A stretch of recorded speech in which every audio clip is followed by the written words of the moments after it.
humanity. Every earthquake, every volcanic eruption, every torrential rain, every form of cyclones and tornadoes and other kinds of swift air movements. All these are soldiers of the Creator.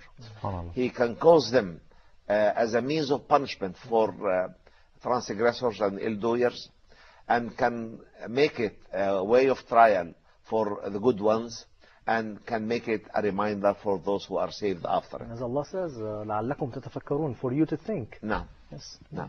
But the sky we're talking about, the sustenance comes down from the sky. Where does the sky end?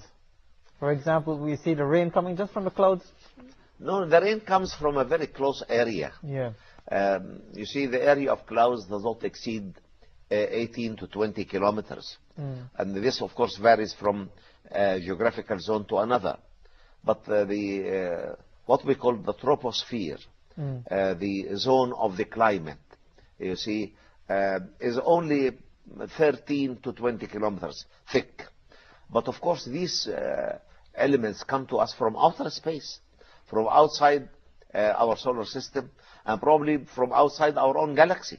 I think Fuad means where is the end of the sky? There is no end we know of. So the word sky is not limited.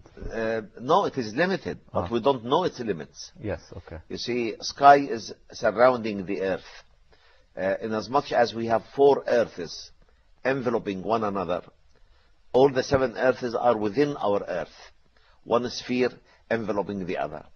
We have 7 skies surrounding the earth and enveloping each other. All what we know is a small sector of the first sky.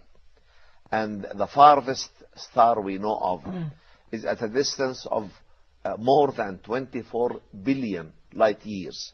And the light year is 9.5 million kilometers. You cannot go beyond that.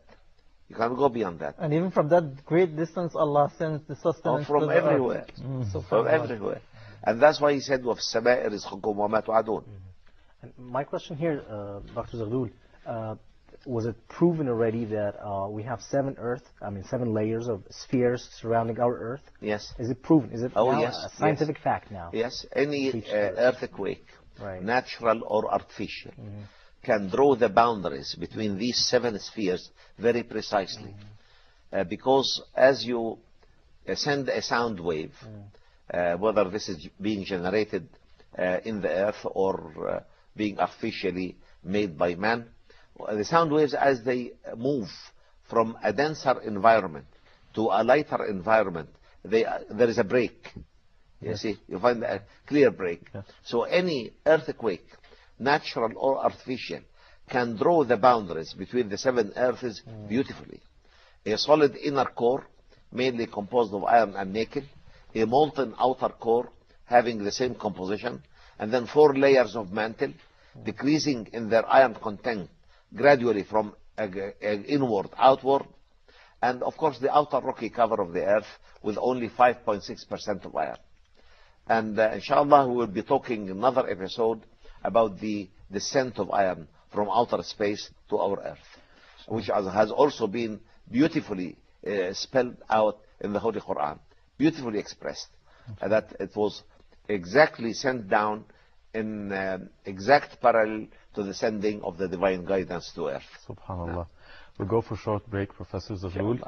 Inshallah, we'll meet you after the break. Welcome back, dear viewers. Professor Zaghlul, I think Mustafa has a question about the earth. Yeah, and the same ayah that we were mentioning, still in the same subjects about, again, I'm fascinated with the idea of the 7 spheres surrounding each other. Yes. I also noticed when I was reading Quran that sometimes Allah subhanahu wa ta'ala is using the single word of earth, and sometimes using the plural, which is like aradeen. Yes. So can you tell us the difference? Yes. You see, the Holy Quran has repeatedly mentioned the 7 heavens, or 7 firmaments, or 7 skies, in many, many verses. And He has mentioned the multiplicity of earths in only one verse, at the end of Surah Al-Talaq. الله الذي خلق 7 سماوات ومن الأرض مثلهن. So the earth was never mentioned in the plural form except in this verse. And even it came in the single for al-ard. But he said mithlahun, in exactly the same parallel of the 7 firmaments. So al-aradeen is not plural? Plural in the hadith, in the sayings of the Prophet sallallahu alaihi wasallam. So it's really a very striking fact that we can only see one earth, and Allah has differentiated this single earth into 7 earths that are contained within each other, 7 spheres enveloping each other. And Allah has told us that He has created 7 firmaments, 7 skies. We cannot go beyond a small sector of the first sky. So unless Allah has told us that He has created 7 skies, there is no way for man to know it. But Allah knows in His eternal knowledge that natural earthquakes can be measured and artificial earthquakes can be carried out. And of course one can see these 7 earths within each other by a natural or an artificial earthquake. So he did not mention it. It only came at the end of Surah Al-Talaq. Allah الذي خلق 7 سماوات ومن الأرض مثلهن. Allah who has created 7 firmaments, and from the earth the same example or the same liking to the 7. So now we know that the earth is in the center of the universe, and the 7 earths are enveloping each other and surrounded by 7 firmaments, and we can only see a small sector of the first one. And that's why Allah subhanahu wa ta'ala has repeatedly mentioned 7 samawat, 7 firmaments in many, many verses of the Holy Quran. Professor Zaghlul, before the break we were talking about that Allah subhanahu wa ta'ala sends sustenance from the sky. Not only rain, but also everything else.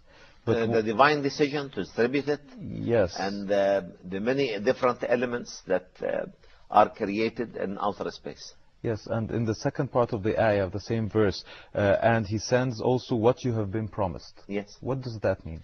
I mean, what you have been promised is the divine decision to distribute this rizq, or for any action that would touch any one of us, you see. Whatever